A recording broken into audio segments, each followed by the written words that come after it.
Good morning, good afternoon, good evening, good people. Justin Gates here, aka Brother Juice, with the Business Builder Podcast, and we have in the studio today the man, the legend. You've all seen him. I know you have. Nick Rizzo in the house, man. Thanks for having me. And he brought the behind-the-scenes guy, Mr. Bradley. Come over here and say hi, man. Say what up, man. Come say what up. This is a team effort.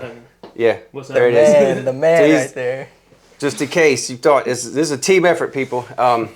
Nick, good to have you, man. Likewise, man. Good to be here. You just got back from Cabo, big mastermind meeting down there. Man, give us a little recap of that, if you don't mind. Yeah. So I was helping out a good buddy of mine, just film the event, get some content for his company that he works for, and just being surrounded. I know we talked about this before we started, just being surrounded by other business owners that are using similar marketing methods. So Everyone's running some paid ads, they're using content, they're using social media to build trust with their customers, to educate them, and then ultimately, grow their business, get more customers from that. Fantastic, because that's what we're all trying to do, man. I mean, I'm trying to do it. You're in it. So is your title like video marketer, or what do you call yourself if somebody says, what do you do? Yeah. So it's evolved. That's a great question. It's definitely evolved over time. When I first started, it was mainly videographer. Like that was my sole thing, was I will create video content for you that looks cool, that's attention grabbing, that kind of gets that awareness about you. But then I realized over time is like, after I was doing that for so long, I could make people cool videos, but that doesn't guarantee a result for them. That doesn't guarantee a return on the investment for those videos. So, and through my own discovery, through my own learning, I was like, okay, how can I take it a step further and also get results through the video? So that's when I started learning more skills, learning marketing, learning business, learning all these things. And that's what allowed me to combine all those skills. And now I would say more of a video marketing or just marketing sort of strategist is what I would consider it. So, and the process for you, because it's a lot, man. I mean, you got an extra dude here. There's 3 cameras. I mean, there's 4 cameras. One of them's mine. You got 3. Nick brought 3 cameras to this thing. I only got 1. But mine's a simple setup there, man. So you're helping people with like scripting, obviously lighting and setup, going through the thing. How do you to structure all of that? Like, because you're working with different businesses, right? So you kind of have to know, like, this person needs this person needs that. How do you figure all that out? That's a great question. So again, it's evolved. Like it started maybe with just one camera and just one person and one mic, and then maybe we added a light, maybe we added a second angle and all these things, and kind of brought it to where it is now. Right.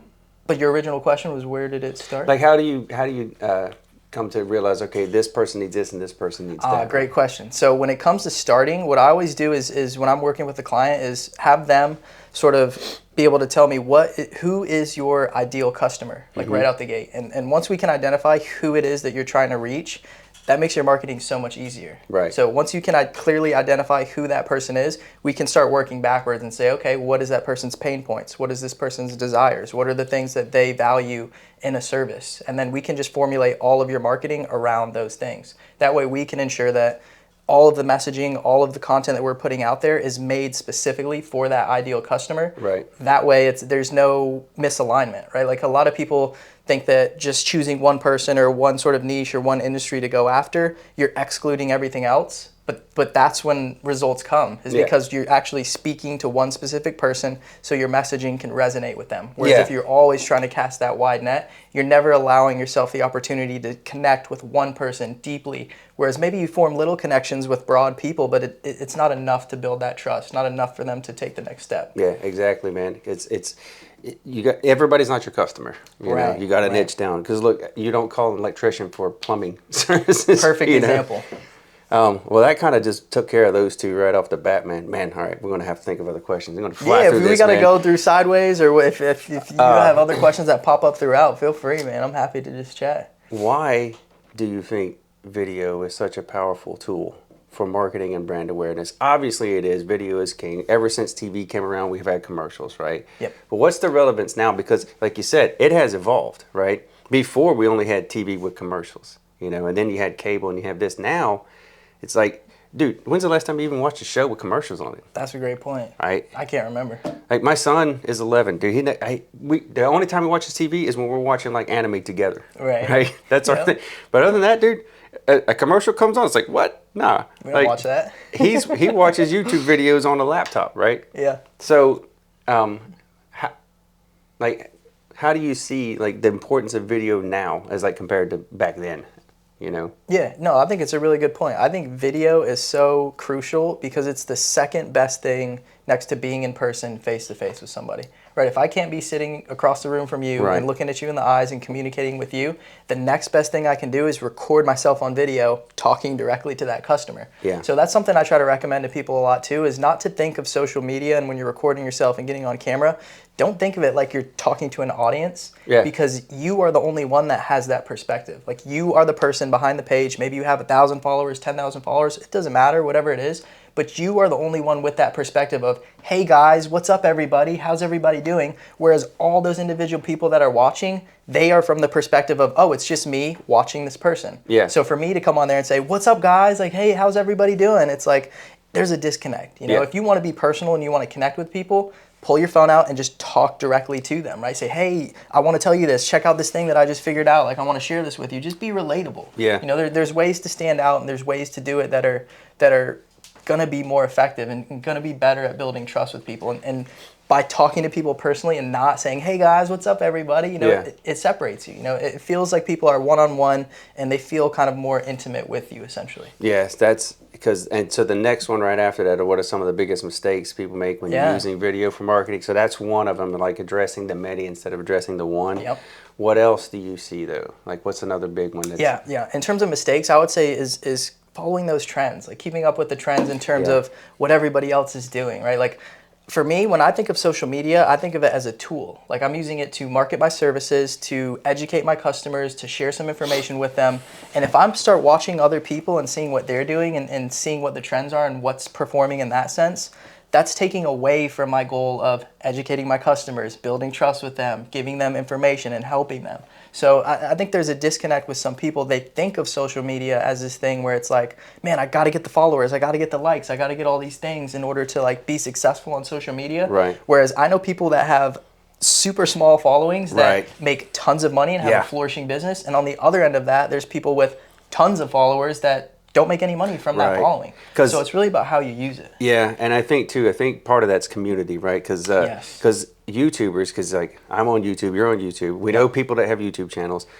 YouTube is community driven, right? Yeah. And so you can make 6 figs off of YouTube with a 500 like subscriber count Easily. if that community is engaged, Right. you know.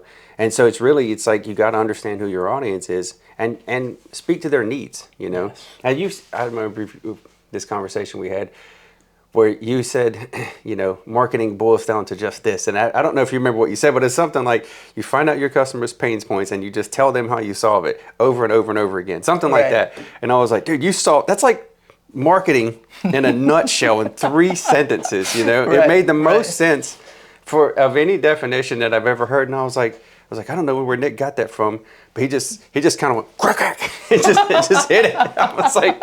I'm like, yeah, that kind of is what it is. I can remember that conversation. I think what we talked about is that the true testament and the true sign that someone knows what they're talking about or is effective at communicating something Yeah. is how few words you can explain something. Yeah. Right? If you have to over-explain and try to come up with all these reasons and tactics and reasons for why it is what it is, you're almost convincing yourself of it, right? Right. Whereas if you know for a fact, hey, this is a principle, if I throw something in the air, I know it's going to come down, that's a guarantee. If you can have an understanding of something to that level and be able to communicate that to somebody else on like an elementary level, and I can just explain to you like you're a 5th grader, like, hey, this is how this works, that really shows the comprehension. It shows Yeah. that you understand it. 'Cause Oh, yeah, man. You don't have to dress it up. You don't have to over-explain it. You don't have to give 1,000 reasons why it is what it is. You can just clearly state like, hey, this is how this works. Right.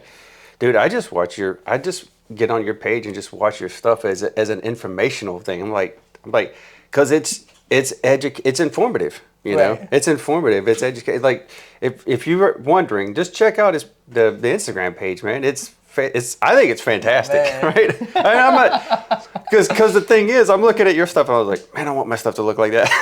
Hey, and that's perfect. That's a perfect example, right? Right. Because I'm inspired by other people as well, and that's what's kind of had me motivated to put out more content and do more things and bring the production up and all that stuff Yeah. as well. So I always try to remember too not to compare myself to somebody who's on No, yeah. Chapter 10 when Right. I'm just starting out on chapter 1, but it's easy to do that. Again, with social media, it's like these are common traps that people fall into. So I'm glad you brought up, hey, what are some mistakes that you see people make? Because again, no one really talks about this stuff. No one really teaches this stuff. It's all new, like social media wasn't even a thing 10, Right. 20 years ago. Exactly. No. So for us to be sitting here today, right? Yeah. It's we're all trying to navigate this in real time.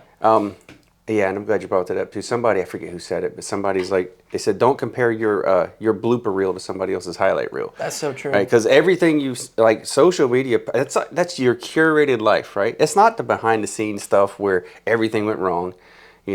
Very few people do that, where it's like you just see all the bad stuff. It's like, no, it's a highlight reel, and it's wonderful. You can look at it and go, look at all the stuff I did or whatever. Right. It's like, yeah, but people see the result. They rarely do they see the work that goes behind it. That's the truth. That's the truth. So as a small operator or an entrepreneur, how can they use video effectively even with a limited budget? This is going to be, and I'm sure you get this, man, because you solve a larger problem. I'm solving one tiny problem, like one thing that I do, but people are still hitting me with the same questions that you hear, right? Right.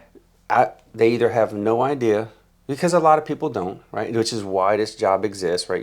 A social media marketer, digital marketer, video marketer, whatever, that job title exists because people don't know what to do. Mm-hmm. And so somebody who's looking at, they don't have a budget, because you ask them, hey, what are you currently spending? And they're like, nothing. You're like, It's like, gasp. So you're at like you're spending at home. No money, expecting to make money. It's like, okay, okay, so, how can we start here? Right. It's like, so it's going to be sticker shock, man. Yeah. But on a limited budget, right? What can people do with like small amounts? Because you can do a lot with a little bit. You got to know what you're doing, though. Yes. Like, that's what's the key. what's the low hanging fruit for people? Yeah, strategy. That would be the main thing before, especially if you're not ready to invest yet and you're at a point where you're trying to build that business up so you can invest into your marketing.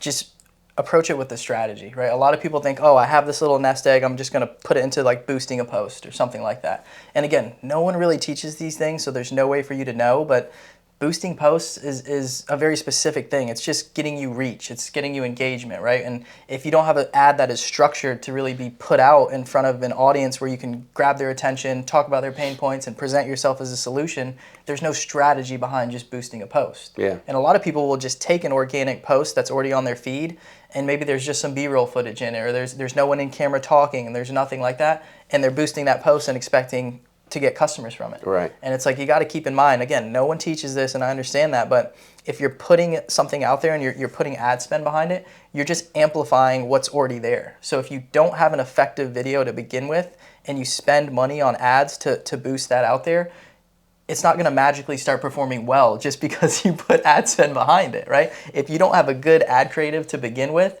then you're not going to see results regardless of how much you spend on it. So you got to go to the root of the problem and not say, okay, well, boosting posts doesn't work. Well, boosting posts does exactly what you wanted to do. It gets you more reach, it gets you more engagement, because that's what boosting a post does.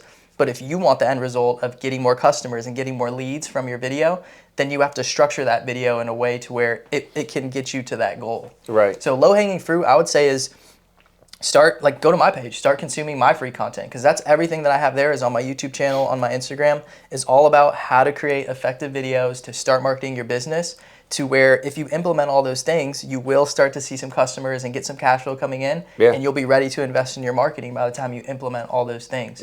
So that's the thing. A lot of people, when they're at a starting point, and I tell this to everybody, and everyone's heard this 1,000 times. You're either going to pay with time or you're either going to pay with money. I tell people that so all the if time. you have a lot of time and you don't have a lot of money, then spend the time, do the work, make the videos, start putting them out there until you start making the money.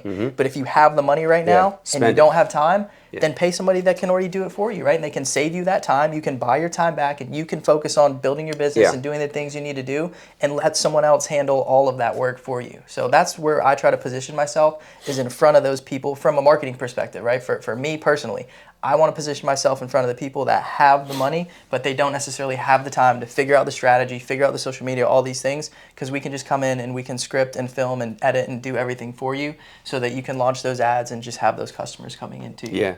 And right, man. It's just time or money.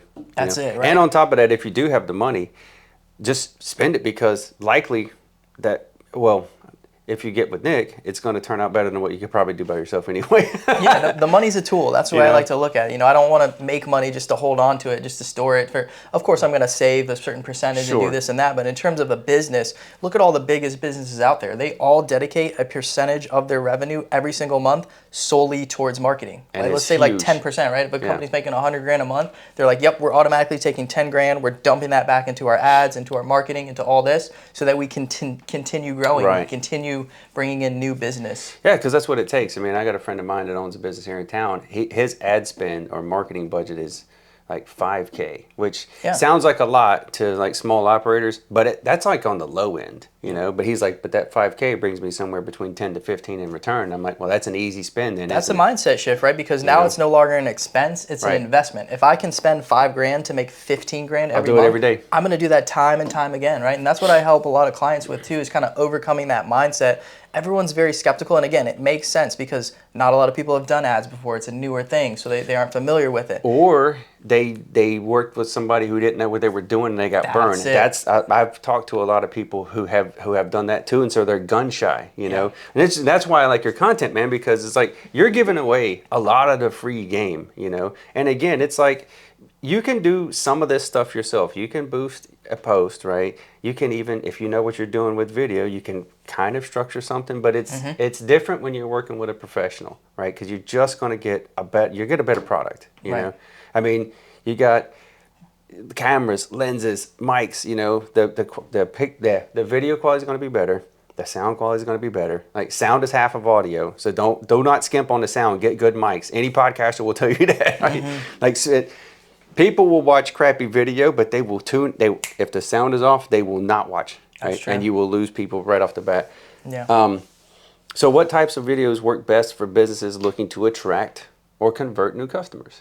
Yeah, that's a great question. I would say you need to be very intentional about the types of videos you're posting and where they're going to live. So again, we talk about ads a lot, and a lot of people approach me and say, hey, I have this post on my feed that I posted a month ago and it did really well. It got more views than all my other ones. Should I just run that as an ad? And it's like, you need to be specific about and intentional about what each video is intended for. So if I'm running an ad, the main goal of that ad is to get new customers' attention, right? And present a problem to them, present a pain point to them, and then kind of position my client as the solution to that problem. And then follow that up with a call to action. Like, hey, if you want to learn more about this, if you're interested in learning how to do this, just follow me, check out the rest of my content. Something along those lines. And it's structured in a very specific way. Whereas that is a video ad. Whenever I have a piece of organic content that's just on my feed, I'm keeping in mind my customer the whole time. So I know, okay, I ran an ad to get their attention and now they're on my feed. Once they're on my feed, I want to have a different style of video. I want to educate them. I want to relate with them. I want to build trust with them. So that's going to be a more formal, it's not going to be as flashy. It's not going to be as attention getting because I've already got their attention from the ad. Yeah. So again, it's just being very intentional about each type of video and each type of content and understanding where your customer is at in that customer journey to be able to connect with them the best. So like I was saying, when I have an ad, I know it's going to be shown to people that have never seen me, that have never heard my name, that don't know what I do at all. So I want that to be really flashy, really attention grabbing. I want it to be a lot of quick cuts. I want it to be engaging. I want a lot happening because I'm trying to get their attention. They've never seen me. They don't know who I am. So I got to hit them hard with the messaging. I got to hit them hard with the visuals to kind of grab their attention.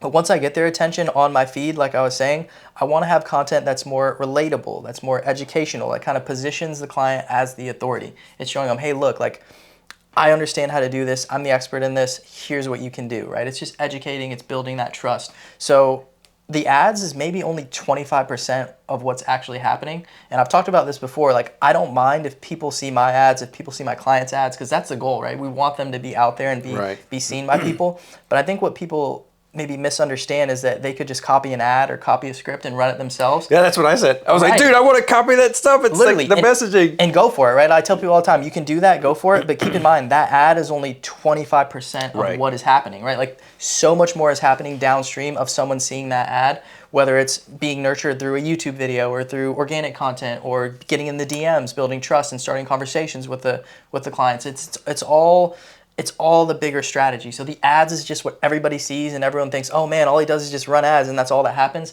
That's like step one. No, it's big, yeah. Step one is literally run the ad to get the attention of these people in our local area. And then step 2, 3, 4, 5, 6 all happen after they see that ad. But everybody only sees the ad, so it's quick to assume that, okay, yeah, he's just running ads and that's how he's doing it. Yeah, that overarching strategy There's a lot more that's happening. Yeah, I'm figuring that out too because I was like, whoa, man. Like I just, a couple of weeks ago, had a guy on that was a CRM specialist. Nice. Right? And here's the thing. Now I got to talk to him for like over an hour. Right. So we could get deep and we could go granular, right? So I was able to ask all the questions because again, I'm like, all right, what's a CRM? I've been in business for 10 years here, man. and I actually have a friend who was like, hey man, I'll handle your CRM for you. And I'm like, what's that? I was like, but I don't know what to do with it. I was like, I don't know. What do you know, Does he use high level or a different? I don't know what he uses, right? And people, like a lot of people praise high level, but then you got the haters too. Of course, like, just like anything, right? And I don't know about high level. Like I have, like I got maybe 600-700 people on HubSpot. I don't know what to do with them, you know? Oh wow. I don't know what to do with them, right? So that's my point. This guy was able to explain it to me, and I'm like, okay, now I get it, right? But you know, and I asked him, well, what's like the biggest mistake? And he was like, the biggest mistake is not having somebody involved that knows what they're doing. He's like, you got to have a professional because it's a process. It's the customer journey, right? And you're right, video marketing and ads, like it's only a part of it. So you have to consider your customer journey from start all the way till after the sale, and like after the sale engagement as well, right? That's something I learned is you really have to hold your customer's hand from start to finish, especially if you want them to take an action. And that's the thing with me, like a lot of people can think marketing is salesy or it's pushy and it's all these things. From my perspective, I know that I have a skill set that I can help a specific person with, and that's why I target these local service businesses and work with them specifically, because I have a skill set that I know can get them results. So I almost feel like it's my job, like it's required of me to, if I know I can help this person, then let me hold their hand, let me walk them through the process, because again, you can't skip any steps. They need to go through that process of building trust and getting nurtured so that they're warmed up and comfortable and ready to buy. But it's my job to hold their hand through every step of that, because again, I know I can help this person get a result that they are trying to seek. Right. So I feel like it's my responsibility, it's my duty to, if that's what I have to do, then I'm going to hold their hand through every step of that process, make sure that they're ready, and then when they're ready, they're going to commit. And those are the clients that get the best results. Right. Are the ones that are bought in, they see the value in it, they understand why they need to do it, they understand how it works, and that's a big part of what we try to do too, is work with the client so that they don't just know what to do, they know like how to actually think. And so why. we don't just want to tell you read the script and say these words and then we'll handle the rest. It's like, well, if you can understand on a deeper level why you're actually doing what you're doing, then it makes sense, and then now you believe in it, and now that comes across on your videos. Because if you're just being a parrot and just reading the lines off the script, it's like, what does that do? People can tell. Like people can tell. That's why we don't watch commercials on TV in the first place. It's scripted, right? As you know, they're just reading off the teleprompter. So when you can have a person really understand on a deeper level, oh, okay, I'm saying this because, right? It's connecting with the audience. It's talking about their pain points. It's talking about the things they struggle with. And think about it from your own perspective. If you ever hear or see an advertisement that resonates with you, I guarantee you it touches on a pain point or it touches on a subject that you're personally interested in, and that's what piques your interest, right? That's good marketing, whether you are aware of it or not, right? Whatever you fall subject to is the same sort of marketing strategies that you can use to, again, get in front of your customer, right? It's on the most basic level. Like we have the skill set we know we can help somebody with, but how do we get their attention? How do we get them to realize, okay, I'm a trustable person. Like I'm someone that you can work with and that can help you through this process. It's my job to make sure that I organize all that through my ads, through my content, through my videos, through my conversations that I have with people. It's just making sure that people are comfortable with that process, and that's what builds trust and builds the relationship over time. Absolutely, man. I mean, remember that people, because dude, you're so right. You're so right. I do think a lot of people just don't realize how much that process is. And if you don't do it, if you're not willing to hold that customer's hand, somebody else will, right? And then you're going to lose them. How important is storytelling in video marketing, and what are some key elements of a great video story? I know the answer to this, man. I like that a lot. So the first part was, what are the The importance of storytelling? Yeah, the importance of storytelling. How important is it in video marketing? Obviously, it's crucial, I would say. That's a great question. Storytelling is everything. That's what's going to differentiate you from me, from the next person, from everybody else, is because we all have a different, unique story, a different background. Exactly. And the more that you can inject that into the business, into the brand, into everything that you're doing, that's what's going to allow you to resonate with the right audience and the right customer and the right person, so that they feel like they understand you and they know you and you're relatable and all these things. So a lot of people, again, maybe they're scared to put that out there and they don't feel comfortable doing it. But believe me, that's the thing that is keeping you from connecting with your ideal customers. So what's amazing is that what I find is just through my ads and through my content, a lot of the people that I end up working with are the ones that are very similar to me. They have similar interests. They like to laugh and joke and have fun and be laid back and similar to you. And be authentic too. You resonate with certain people, right? And when people can see that through your content and see that through your videos, it's magnetic, right? Like people are attracted to that. They want to be around other people that are positive, that are uplifting, that are similar to them. So again, it's like, man, I can look back and say, wow, I'm kind of surprised. Like I end up being surrounded by good people and other people around me. But it's like, you really are. It's a result of what you put out. You know, if you put out that you are this person and you're likable and you can help people and you're relatable, that's what you're going to attract back, believe it or not, right? But it might seem backwards or hard to believe that, but that's really just the way it works. No, you find your tribe. You know, that's it. Like somebody, I don't know who said that. Somebody said it. Maybe Tim Ferriss, but it's like you'll find your tribe, and that's what social media and YouTube. You can find it. Like whatever you're into, you can find it. I know a dude that's a drone pilot, right? Go to YouTube and type in drone stuff. Like you don't know how many channels are out there for drone stuff. I was like, whoa, I can't. There's a lot, right? I love that. You can always go down the rabbit hole, man. There's whatever niche you're in, it's there. It exists, and you can find it. So, all right. So you're on social media. That's I don't know if you specialize in that only, but I know that you're very skilled in it. So what role does it play in successful video marketing strategy? I mean, obviously, you have to be where the eyeballs are, right? Right. But outside of that, that's the obvious one. Like, why else is that important? Yeah, just looking in the modern landscape of things, I think the old school approach and the old school ways of just different methods, you know, like building a website or running traffic to a website or doing all these things, people get accustomed to that, you know, so things change, things evolve, and just the way with everything's going, we know that social media isn't really going anywhere. Like it's here to stay. Yeah. So again, it's just how quick can you accept that and adapt to it and start using it to your advantage, right? A lot of people, maybe, I don't want to say the older generation, but just in general, right? Like people are opposed to new things. Like they don't want to adapt to new things. They don't want to learn them. They don't want to mess with them. I can remember even my parents were big on like, oh, social media? Like, you kids just waste all your time on there. Whereas if the person that sees it as an asset and sees it as a tool and realizes, okay, this isn't going anywhere. It's here to stay. Let me figure out how to navigate it, how to use it to my advantage. Those are the ones that are going to succeed. Yeah. And I think here in Wilmington, it still hasn't caught on. Like I know I can go on my phone and see other people in other places doing similar things to what I'm doing and to what other businesses are doing and getting on camera and marketing themselves. And I think it's the easiest time it will ever be here in Wilmington to do that because it hasn't really caught on yet. You're right. So if you can get in there early and figure out how to do it with the right strategy, you're going to blow everybody else out of the water because there's no competition right now. Yeah, you're exactly right, man. And that's why people will seek you out, you know. And some of the people who are coming to me, that because again they want the content, they want to be able to be seen, and it's like, yeah, we're here for, you know, I'm here for it. Like I want to help you get it out, especially if I believe in you, know, because I'm not going to sit down with anybody I don't believe in, you know. So it's so cool to see that shift though, that even that there is a demand for it, right? I try to think of things in terms of like the marketplace will always tell you what is in demand. Like maybe I have a certain skill set that it was videography when I was starting, and I thought, okay, let me try to put that skill set out in front of people and see if there's a demand for it. But what I realized is that the real demand is in getting a result, getting customers. So not necessarily just cool videos. And I could go and pitch to business owners and say, yeah, we'll shoot you some cool content and make your brand look good. But if I dug a little deeper and asked, okay, like what do you think you need the cool video for? What do you think you need the cool content for?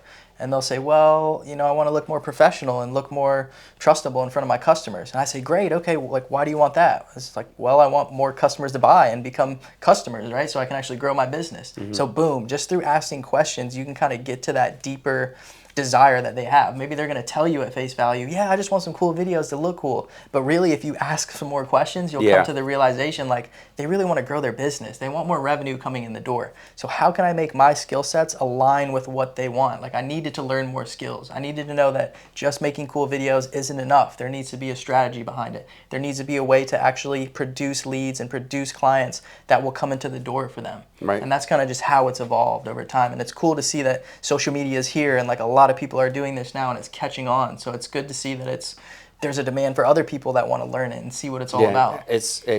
I mean, there's so much growth there. So when you started to have that mindset shift, like who did you just figure it out on your own, or did you seek out mentors? Yeah, that's a great question. So for me, a big jump for me was hiring a mentor. So the first time I worked with somebody, I learned so much information. And what I can tell you is that I'm still trying to figure out myself whether it was the mentor itself that actually gave me that unlock to learn all this information and implement it, or if it was the monetary investment where I was like, okay, this is a little bit uncomfortable. I don't know if I really want to do this. Yeah, that's why they do it. That's the thing. Because you have to you literally got to put your money where your mouth is. That's the truth. Because otherwise they won't be invested. I will tell you, that is doing that buy-in for myself is what has allowed me as a business owner to confidently pitch my services at a price where I'm like uncomfortable saying it. I'm like, I don't think I don't want to say it. Like, I don't want to say it. I really don't want to say it because I'm uncomfortable saying it. Yeah. And it's so funny because as soon as I made that investment into myself, now I see the value in it all of a sudden. So for me, it's a disservice. Again, if I tell somebody, hey, look, it's this price and it's discounted, I know that they're not going to be bought in. I know that they're not going to feel that pain to where it's like, okay, yeah, I can easily pay that amount and you just do it all for me. They're not going to get the best results. Yeah. So it's got to be that perfect balance of, okay, they need to see the value in it, but they also need to feel a little bit of pain, right? To be I don't want to say invested. pain, right? They need to feel something like they are a part of this. They're like, okay, like this is an amount where it's like, I need to make this work, essentially. Mm-hmm. And those are the clients that get the best results. Business is all about risk. And again, calculated risk. You need to be smart about it, right? But at the same time, if you can see it as an investment and you see a clear plan laid out as to how you're going to recoup that investment, it becomes a no-brainer, right? Also, you're spending that money one way or the other, either in time lost or money lost. That's what a lot of people don't think of the flip side. Dude, I the try opportunity to tell them, cost. Yeah, because it's almost your marketing budget is almost like paying an employee, but this is going to get a return. You might have a bad employee, right? Yes. And you're like, what am I paying you for? Well, if you do business with a ineffective market, it's the same thing, right? So it's like, and the thing is, oh, well, that social media marketing, that's all crap. It's like, no, you just didn't work with the right person, I think all the decisions come back to that. It's like the pain of staying the same has to outweigh the pain of change. Otherwise, you're not going to change anything. Exactly. So you almost have to go to that extreme, as crazy as it sounds. You have to go to the deep end to realize, okay, I need to change something. I need to bounce back. And maybe that's different for everybody. Not everybody has to go to the bottom of the bottom to realize, hey, I need to change something. Once you've done it once or twice, you realize, okay, I don't have to keep riding this train until it goes off the tracks. I can see ahead now. I can realize, okay, it's going to go off the tracks up here. Let me jump off back here and do something different. We're like, we'll make a left turn at Albuquerque. That's crucial, right? And it's so hard to do that because, again, it really comes down to you having to sit down with yourself and look at your current situation and being comfortable in that, and realizing, okay, I'm on a path right now that's not leading me to where I want to go. So what I'm doing now is not giving me the outcome I want. So if I want a different outcome, I'm going to have to change something. Different stuff, and that's hard to do. It's not easy to sit down and be honest with yourself and say that. But the sooner you can do that, the sooner you get on the right path towards moving to where you want to go. And just realize it's a long journey, right? It's not going to happen overnight. But the sooner you can get on the right path, the sooner you're going to start stacking those bricks and start making progress towards the direction that you want to go. Absolutely, brother. Dude, gosh, couldn't have said it any better, man. Like, you have been This is the real stuff. Right? This is the real stuff. Like it's the things that, again, it's always those simple things that people think, oh, it can't be that easy. Like, it's so easy to overlook. And that's why everybody overlooks them. It's because they're the fundamentals. It's because they're the basic things that you hear time and time again. But don't you think there's a reason you hear them so much, right? Mm-hmm. Everyone talks about the same simple principles. Man. If you just do those things and drill them in, that's really what leads to success and progress consistency, over time. Right? Consistency, and then common sense isn't common. Yes, so, it's not so common anymore. What are the must-have tools or equipment for businesses getting started with video marketing? Well, obviously, you got to have a camera. Right. I mean, look, you can the low-hanging fruit is the thing in your pocket, right? Yes. You can do a lot with an iPhone or a good Samsung phone, you know, Yes. because the cameras nowadays are just nuts, Yep. right? And you can get pretty decent audio out of it too. Yes. So that's your low-hanging fruit. But other than that, like what do you think are the must-have things? I have a really funny story about this, actually. So I'll tell you about this. So when it comes to the equipment and the gear, I want to change people's perspective and have them actually think about strategy first and about what it is that you're actually trying to accomplish and how you're trying to accomplish it. So when I was starting out, I started my Instagram page in September of 2024. It was a brand new account, and that was when I was trying to build up to help market local businesses here in Wilmington. And what I was doing is I started running ads right out the gate to build the following, to get some awareness around what I was doing. And a lot of those initial ads were very scripted. They were very professionally filmed and well lit and good audio and all these things. And those ads did well, you know, they performed okay. But it wasn't until one day I was randomly inspired, like I just had an idea. I was driving the car, I had an idea to film a video. So I pulled my phone out, I recorded the video right on my phone, ran that one as an ad, and that was the one that performed 10x better than all the other ones, and still to this day is performing well.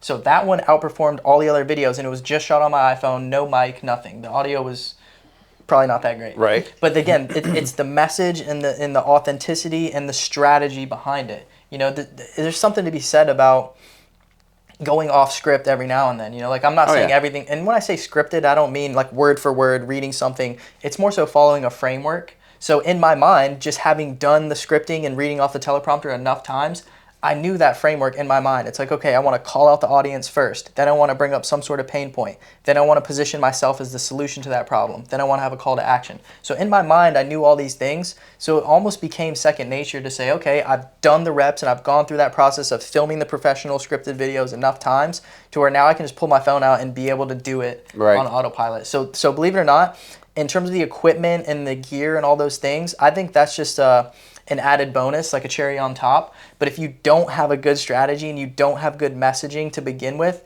then it doesn't matter what you film on. You could film on a Hollywood camera with the best production, with everything, but it's not going to be as effective as if you just have good, solid messaging and a good, solid strategy behind the videos that you're making. Yeah, there's strategy. Again, strategy. Yeah. You got to think about, you really do need to think about this stuff beforehand. And I think that's where most people get tripped up, is that they don't. That's the key. They're behind the 8 ball instead of in front of it, you know. I think a lot of people too, like they see everybody else is on social media and they hear all the time, you got to be on social media, you got to be on social media. So they want to jump into it, but they don't really have clear intentions or a clear purpose with the content they want to create. Right. Whereas the people that I see that succeed the most are the ones that already have a solid business. They have a foundation of like what it is they do. They know specifically who they serve. And then they try to get into the content. Yeah. Because again, you can't put the cart before the horse. You know, you can't just say I want to start creating content and then you don't have an end goal. You know, you're going to be shooting in the dark. Whereas when you have that clarity as to this is my business, this is what we do, and this is who we serve, your marketing becomes easy. Yeah. Because you just make all of your content, all of your information that you put out there specific to the customer that you serve and to their problems. So it just gives you clarity. There's no more guesswork at that point. It's just a matter of establishing that right out the gate, essentially. Yeah. Just hot fire, man. It's like, this is fun, man. I know, man. I knew this was going to be fun. Yeah. It's just because I was like, all right, I got questions. Nick's going to be throwing bombs. Right. So is there a length of, you know, the length of a video? What does it need to be effective? And I'm guessing it's probably different lengths for different platforms, right? Good point there. I would say it's very dependent on the platform and on what the goal of the video is, right? So if it is a video ad, what I've seen perform the best, at least with the ad strategy that we're using, is anywhere from 30 to 60 seconds. Yeah. So it's quick, it gets the message across in an effective way, and it depends, like you said, it depends on the platform, it depends on where the video is living. But if we're talking about Instagram Reels, everyone kind of knows that 30 to 60 seconds seems to be the sweet spot. But just keep in mind the platform. Like if someone's on Instagram, they aren't really necessarily ready to sit down and watch a 10-minute long video. Right. So you got to cater to the platform, essentially. Yeah. And then, like, both of us have YouTube channels, man. So, like, YouTube is where the longer form information exists. Because, like, where you go deep and granular, because that's what I shot for the chiropractor that was just in here, you know. We were going topical with a lot of stuff, and all that content is going to be, like, the hooks to get them in. Yep. But, you know, he wanted longer form, too. And I was like, yeah, you're going to have that, man. Smart. Because this stuff is it's a bit too complex just for 30 to 60 seconds. Yes. You know, And he's like, you're dealing with some complex issues. It just takes longer. That's the goal, I would say, is to really drive people more towards that long form, things like podcasts and things like YouTube videos, because that's really what is going to form that relationship and build trust with people. When they can spend an extended amount of time with you like that, I think we talked about this before, the concept of the 7-11-4. Yeah. So this was like scientific research where they did a study to determine Google did it. Exactly, how much time does it take for someone to trust you, feel like they know you and like you to the point where they're comfortable buying from you. And they say it takes at least 7 hours of content. So 7 hours, 11 different touch points, and 4 different platforms or 4 different locations. Yep. So just keep that in mind. Like if you're looking at your content and your social media right now, if someone was to block off their entire day, let's say tomorrow, and be like, okay, I'm going to consume everything that Justin Gates has. Do you have at least 7 hours of content that someone can consume? There you go. You're good, right? Because think about it. Like I know for me, if I ever discover somebody and I'm interested in their content, I'll go to their YouTube channel and binge it. Watch video after video, right? And by the time I'm done watching all that, dude, I feel like I know this person. I feel like, I already know who they are. So it just goes to show the leverage there in terms of content. You can film a video one time. We can film this podcast today for 1 or 2 hours. That's going to live on forever. Exactly. Anybody that ever discovers either of us can go and watch that and be able to consume it. And we can go about our day. We can go about our life. And someone at any moment in time can watch it. Yeah, dude, that's what I told, I was telling somebody, so look, man, it's like writing a book, you write a book once and then you can tell it a million times, Yes. So I do that work one time, and that's kind of like when I'm having my conversations with potential clients. I was like, look, this is what it's for. It's like, it's for to help you connect with your intended client, right? That's what I'm trying to help you do. Because as a podcaster, man, I'm all about storytelling. This is, I love to hear a good story. I like to tell a good story. And I like to learn from other people's stories. So selfishly, me doing this is like, I'm learning from everybody that sits in this chair, right? Because again, I want to, like the success that you have, I want that. So I'm like, I want to pick Nick's brain and get in there and use it for myself. Likewise, right? There's always something that I try to approach things from like a student mentality. Like there's always things out there. I don't know everything, and I know I don't know everything. Yeah. But if I want to learn more, I got to talk to people that know things that I don't know. You got to broaden that circle, look at different perspectives and mindsets and ways of thinking, and that's just going to help better me overall. So as selfish as it might sound, I feel like I'm taking a lot away from this too. Thanks, man. I appreciate that. Yeah. All right, now some good stuff, man. Can you share a success story where the video significantly boosted a client's visibility and growth? I like this, man. I like this, especially for the clients that have not ever run ads or done anything or put themselves out there like that. Yeah. Just that feedback. I mean, it's in my mind, I want to say it's so easy. I understand it's not easy. Maybe it's simple. Right. But just the strategy of just running an ad that's targeted locally. Like you can go into the Facebook ad manager and tell Facebook, hey, look, I only want this ad to show within a 10-mile radius of my location or a 20-mile radius of my location. That way I know I'm not wasting my ad dollars. It's only being shown to people who can actually use my services in the area. Right. And just from doing that, spending $20 a day on an ad, something as simple as that, the awareness is insane. I mean, people, I know for me, for example, I go to the gym all the time. People all the time, at least once a week, come up to me, dude, I can't get you off my phone. All I see is your video. And I just laugh. And I'm like, this is like exactly what I want. It's that awareness. It's that being top of mind. So I would say the funniest stories are just for people who have never had any experience really putting themselves out there or getting on social media or anything. And then they start running those local ads. It just blows them up. It's and then it's immediately, they're famous, That's the thing, and I say this so much, it's like you don't have to be the best at what you do, but if you're the best known, you're going to stand out. People are going to think of you whenever they think of, maybe they don't need your services today, but man, when it's time for them to make that purchase and to do something, they're going to be like, oh yeah, I see this guy all the time on Instagram, he's the one.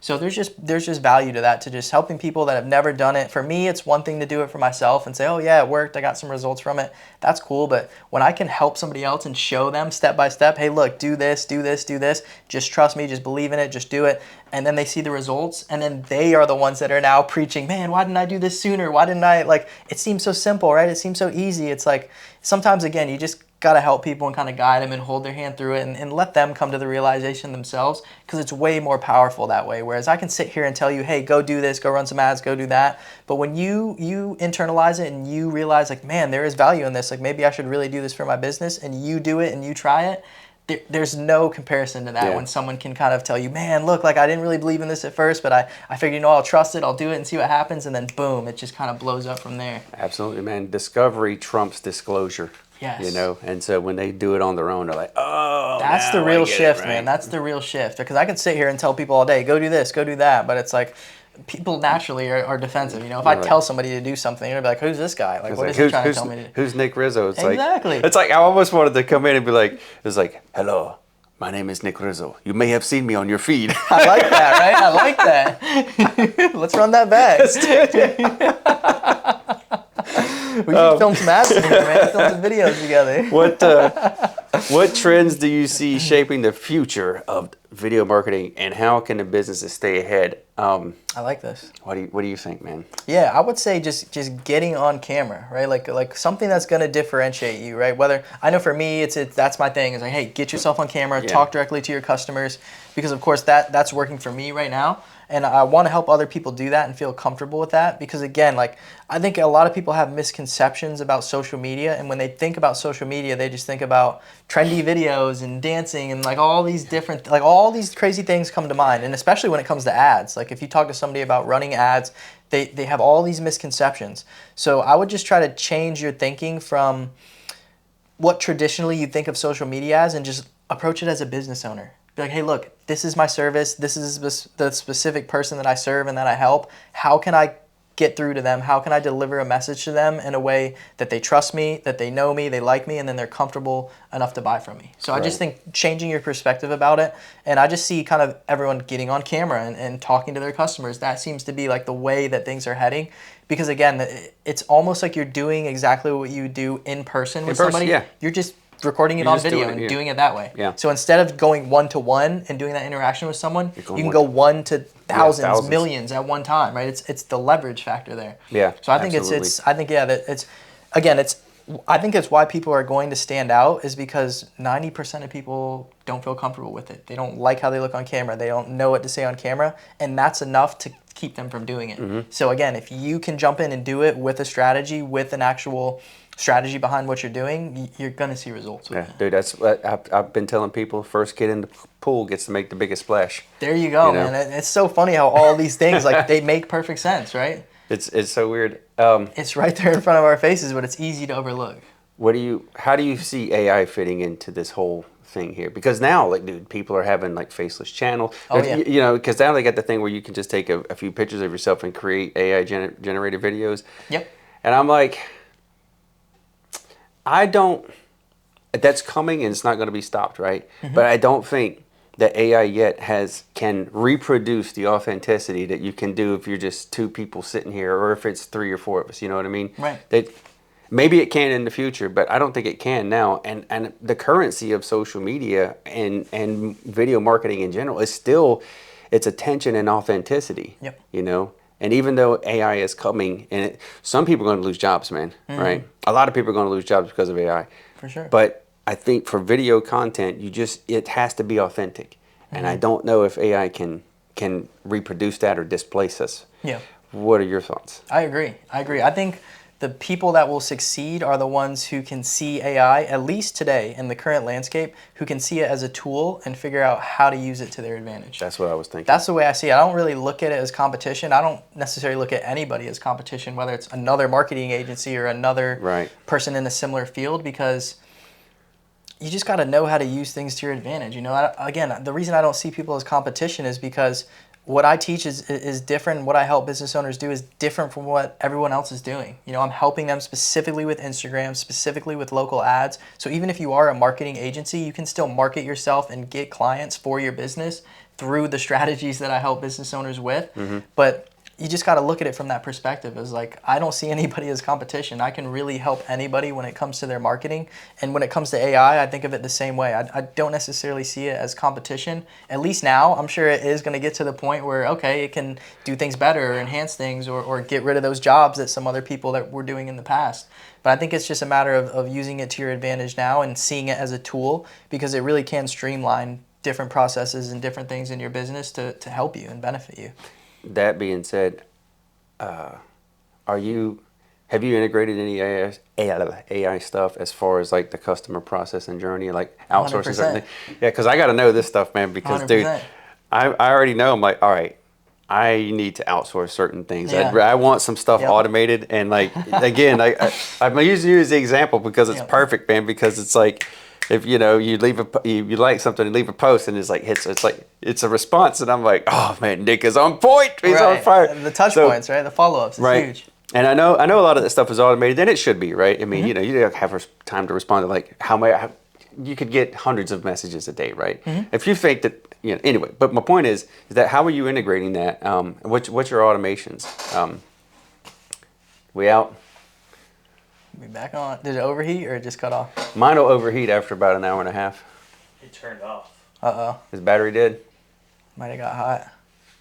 But I like that, man. I like what you're saying with AI. So here's some game I'll give you right now. So when it comes to AI, one of my favorite ways to use it is with discovery calls or strategy calls with clients or prospects. So I use just an AI note taker, and what it does is while we're having a conversation on a Zoom call, it's taking notes and it's recording all of the audio and everything that we're talking about within that call. Right. And then as soon as we hang up that call and it ends, the AI note taker will create a summary and it'll send it to myself and it'll send it to the prospect so that they can see clearly everything we talked about in that meeting. And I love it because it breaks down, hey, at the very top, here's some action items. So here's what happened. Here's like the next steps that we talked about. And then it's also going to talk about the key highlights of what the conversation was about. And it's going to break down everything line by line. But what I love about this and why it's so effective is that once we take a client on and we onboard them, we'll have an onboarding call, and that's where we'll lay out all those things we talked about. We'll talk about, hey, who's your ideal customer? What are their pain points? What is your service offering and why is it valuable and what makes you guys different and all these things. And we can talk about that together on the call. And the AI will create a summary of that, and I can use that summary and I can feed it into ChatGPT or Claude AI or one of these other AI softwares. And I've already trained up and have a prompt for these AI software so that it can take that information and start formulating video scripts right from that. Yeah. So I can take the actual words right from the client's mouth and they said, hey, look, this is the customer we want to serve. This is the demographic. This is the age. This is their pain points. This is all the things. And then we can make sure that their video scripts are completely tailored to everything that they talked about and everything they told us that they want to target in terms of their videos. So. Absolutely, man. And like, if you aren't already doing that, you're start because again, I mean, you're right. It's a tool. Like it's AI as a tool. You need to know how to leverage it, right? It's amazing. And I just started mine last night. Yep. Because I was working with one, but I hadn't customized one yet. So I was like, last night I was like, okay, I got some time. I'm just going to customize the bejesus out of this thing to where it's like specific to me, this, that, whatever. I use them for YouTube title and descriptions, right? Smart. And then. What is the one you're using for note taking though? That's interesting. It's called, I want to say it's called Otter. Otter, I think it's OTT, Otter AI. I could be wrong. Fathom. Fathom. Fathom. Otter is another one though that I've seen. There's so many, Fathom, man. Yeah, Fathom is the one that I'm using. Because I want one that's like a call answerer, right? So I don't have to answer any calls. You know what I mean? Sure. But it'll go through the kind of the leading questions, right? It'll just ask the question tree and then get all the information, and it'll do the same thing and like take the notes and send it back and forth. Perfect. But because I don't mind being on the phone, but if I can't be on the phone, you know, because if you miss missing calls is missed money, you know. Oh, yeah. And so that's what AI does. Like you don't have to miss a call, right? You can just it's there and it'll get it for you if you can't be there. You know what I mean?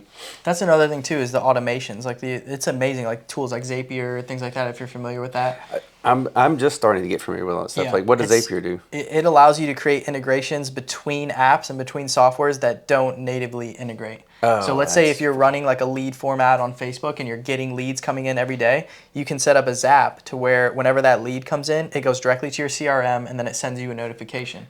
So if you follow guys like Hormozy and business guys like that, they've done all the research and all the numbers about, hey, look, if you call your leads within 5 minutes of them filling out that form, the chances of you booking them in and converting is like 400 times more. So why would you not call your leads within 5 minutes of them coming in? I know. I've missed money. Exactly. So knowing that, how can I set up an integration to where as soon as someone fills out that form, I get a notification right away with the phone number, with their information, I can call them right away. Yeah. And that, again, it's just becoming more efficient and learning these things is what's going to set you aside from everybody else. Yep. And so the person you got hired to answer the phone is not answering the phone. That's a problem. They're out of there, right? You're literally losing money. You're losing money. And that employee, if they're not doing it, you know, if they're not pulling their own weight, then you can outsource it to an AI, that Zap, man. And you can replace that job. That's your employee, which is, you know, But it's coming, man. That's coming. That's the amazing thing I would say about today, like the business landscape of today, is that we all have access to social media. We can all film podcasts. We can all run ads. And this is what all the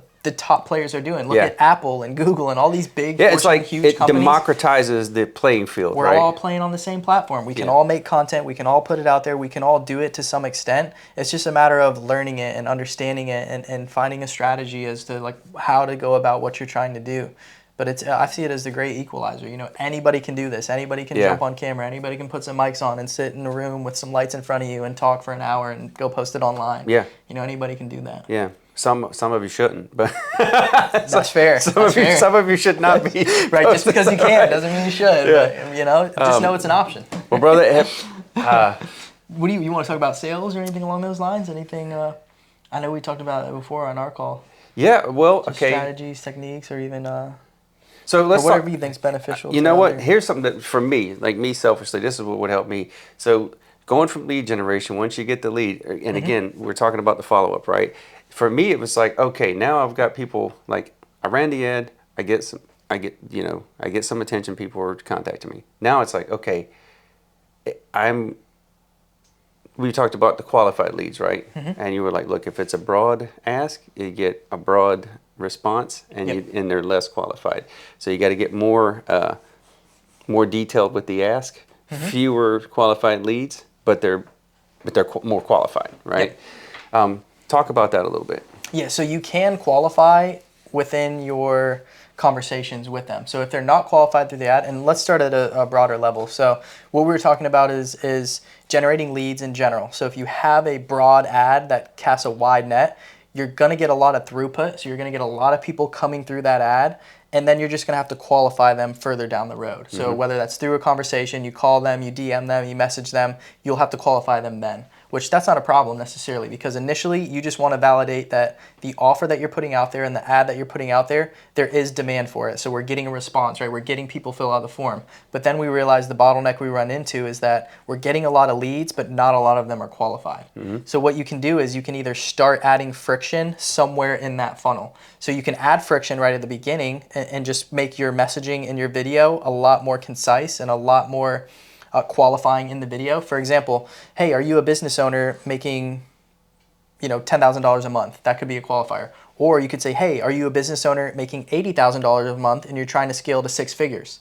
That would disqualify anybody who is not making at least $80,000 a month. They aren't even going to listen to that ad. Right. That's just an example of how you can add friction and how you can qualify people in the ad.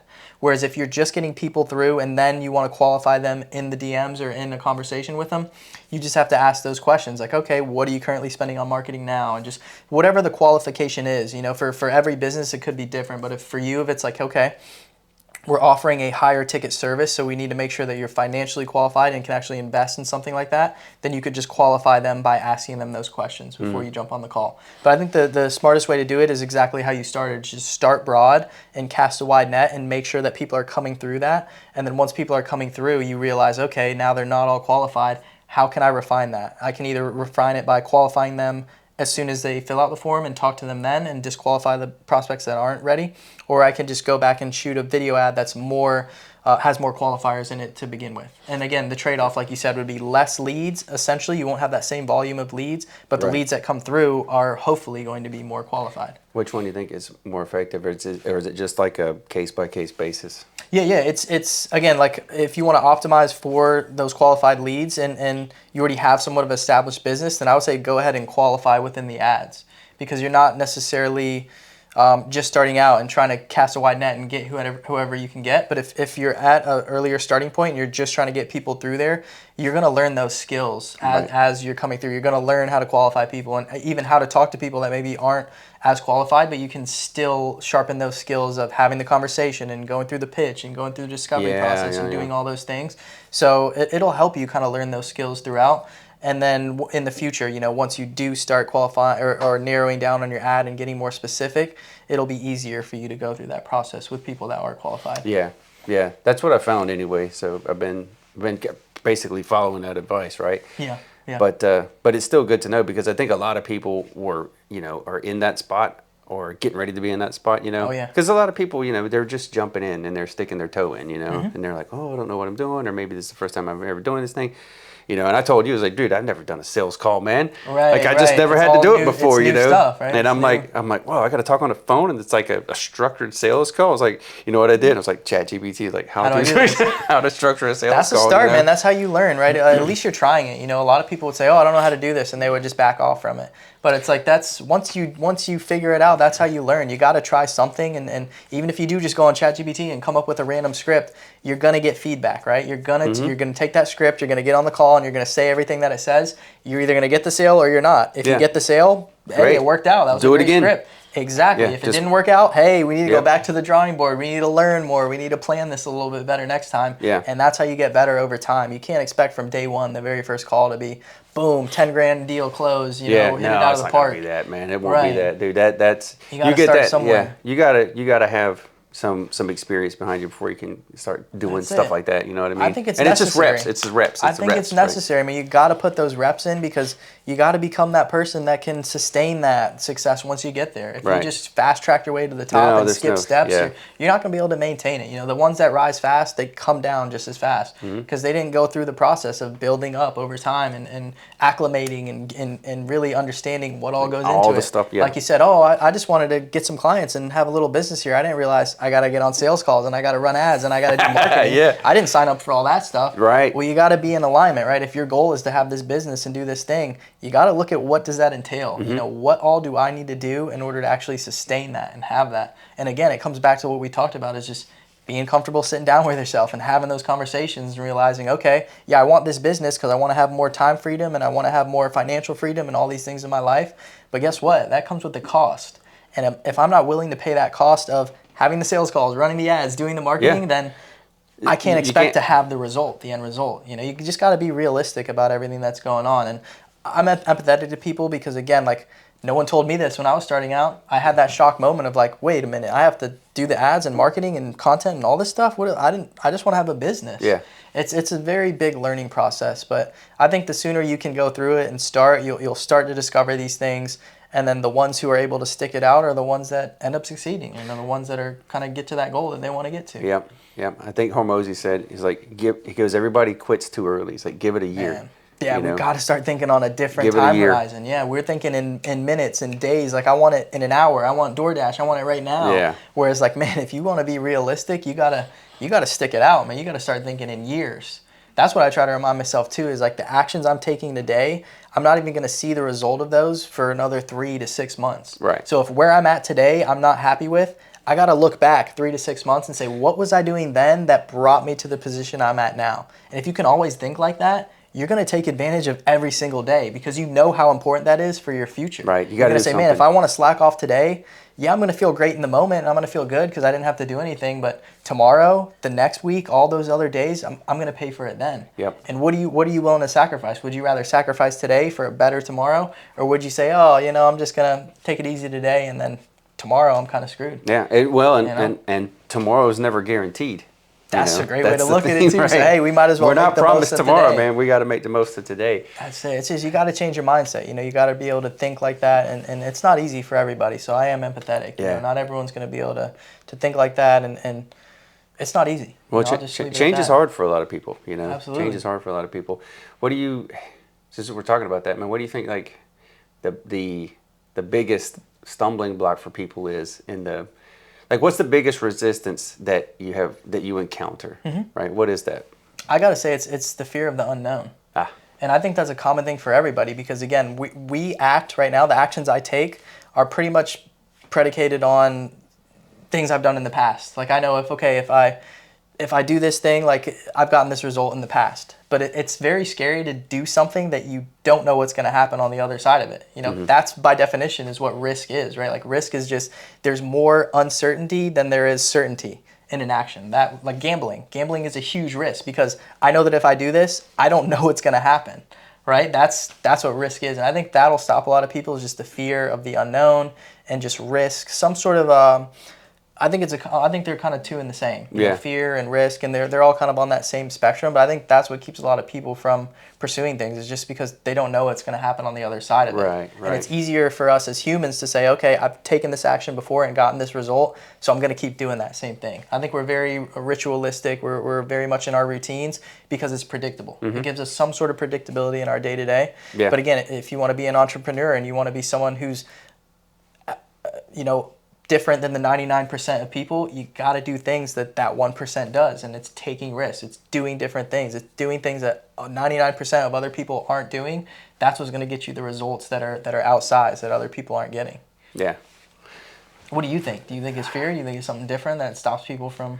I think fear is part of it too, but I think it's also just really lack of knowledge. Yeah. You know, which is kind of dovetails right into fear. I think that's like a fear, predecessor right? to yeah. Like it's if like, you don't know, I don't know, then I'm like, well. But it's fear of the unknown. It's like, well, I don't have the knowledge. I'm afraid to take the step. I think it's that. Certainly was for me, man. When I first got started, dude, I had no idea what was going on, and I was like, then I'm like having to do all the stuff, and everybody's telling me all the stuff, and I was like, wait a second, like I'm glad you guys all care, but like none of you are sitting where I'm sitting, having to spin all the plates. I need you to shut up and just let me focus because I have all this stuff going on all over the place, you know. So. It wasn't helpful, all the outside advice coming in. I just needed to be able to get focused. And you're right. If you don't, I've never had a team really. I've always just been a kind of a solo guy. And when I started to build a team, and I had really good momentum, COVID happened, everything shut down. The team, their lives changed. And so I was like, and I had to like build back again, from zero. And it's just been a crazy ride here in Wilmington, and but I know it's like, okay, I need a mentor, I need a coach. So I've got people in place that I can rely on now, and I'll go to this person for advice, and I'll take in, like, they're my my mastermind, if you will, and I'll take all the counsel from them, but I still ultimately make the decision. But now I know a lot more than I did before, and I also know. Now I understand, okay, there are certain things that I was not aware of before that are really important, like CRM. That's and automating everything that you can automate, right? Those are two things that are just, especially if you're a solo operator. If you're like a solo operator, man, you got to automate as much as you can. You're going to have to get somebody to do your CRM for you. I mean, you just have to outsource that because that's a job in and of itself. If AI can do it, great. But if not, you're going to have to get somebody that can do that. Because you're going to miss money, and we're here to make money. I mean, we're solving people's problems, but we're here to make money. So that lack of knowledge, I think, is one thing, and then the fear of taking, dude. Because again, if I got the knowledge, dude, if I got a parachute on, I'm jumping out the plane, But I'm not going to jump out without it, I'm not going to jump out if I don't know it works, And I think that's very practical, like you said, the knowledge. I think that's the starting point, is like, okay, if you're afraid of an action or afraid of something and see risk in it, how can I educate myself more so that then I have some confidence and have some belief in it, and then I can take that action? I think that's a big part of it too. I know for me, starting out was the belief. Like for me, it's so easy for me now to go help other people use Instagram and run ads and do these things because I've done it myself and I've seen firsthand the results that I've gotten from it, and obviously the results I've gotten for other clients too now. But just starting out, you have to get that belief one way or another, whether you borrow it from somebody else and you see other people and you're part of groups where, it's just commonplace. It's who you surround yourself with. If I join a group where everybody is running ads and doing this and generating business through their Instagram, I'm borrowing that belief from all these guys. Like I have firsthand proof that other people are doing this right now in real time. What's to say if I use the similar strategies that they're using, I wouldn't get a similar result? Right. It's just that belief. You have to be able to have that belief or get that belief or borrow that belief from somebody else just to start, because that's going to give you the confidence to follow through and actually do it and take the actions and become that person, right? Yeah. That's something I think about a lot is just, as backwards as it sounds, like you got to become the end goal that you want to be. You have to become that first. Like in your mind, even if you just imagine like that's who you are and you faking it in your mind, that's going to lead you to take the actions that they would take, and that's what leads to the results. So it starts with the beliefs, man. You got to change your mindset. You got to change the way you think and really believe that what you're doing is possible, and just believe in yourself. Believe that you are capable of doing it. You are capable of figuring it out. We live in the internet era. We got YouTube, we got podcasts like this, we got content everywhere.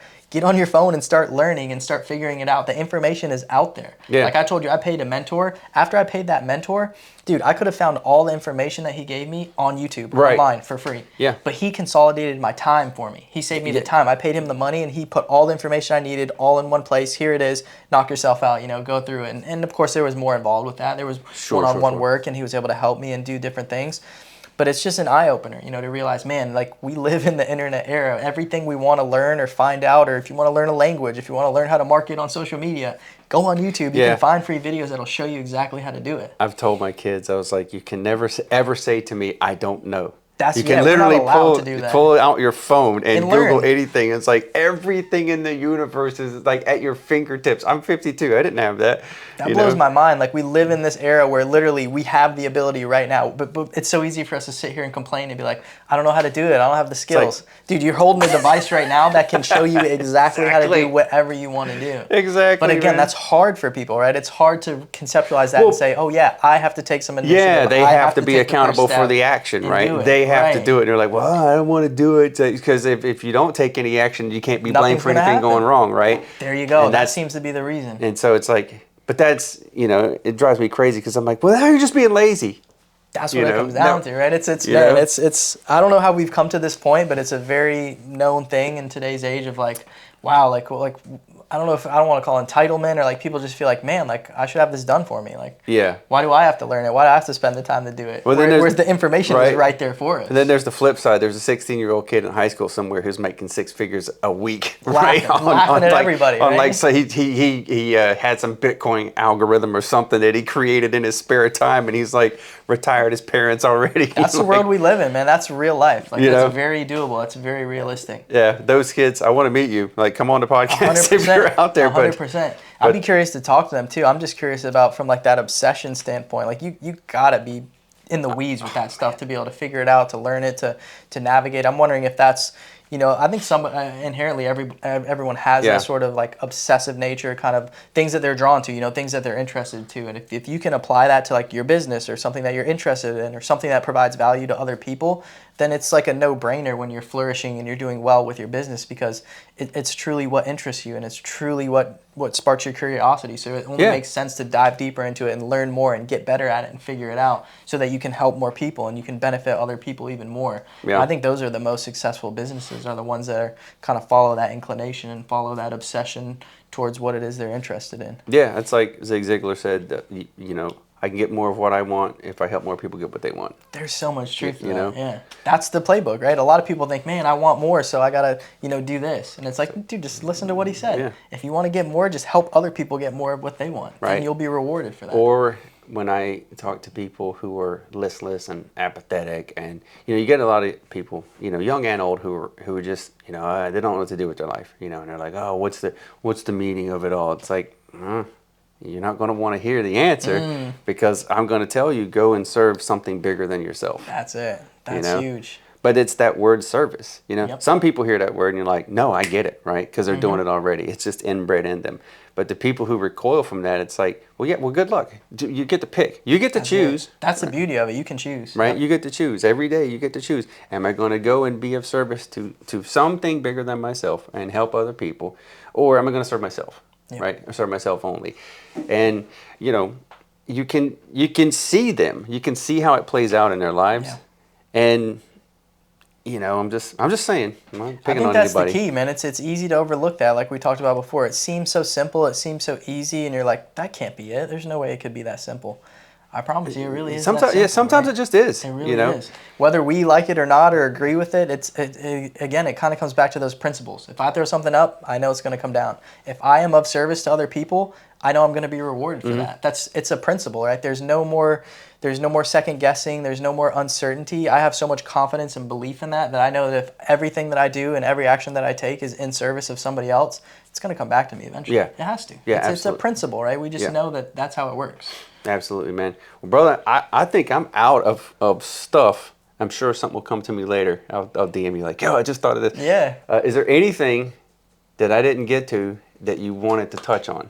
I think that was great, man. As long as you covered all the questions you had, I think we talked about some good. I mean, I can keep on going, but I think my camera's about to die. Right? We got, and I'm sure you guys got stuff to do. Did you have any other questions on your own? Like, I know we were talking about the leads and the ads and things. Like, any other stuff beyond that? My questions would just be selfishly stuff from me, right? Yeah. So I'm going to. That thing's dead, huh? Yeah, that was dead. Yeah, it's burning. For maybe like 20 minutes. So. Yeah, that's all right. I'm gonna create specific ads, right, and kind of narrow the.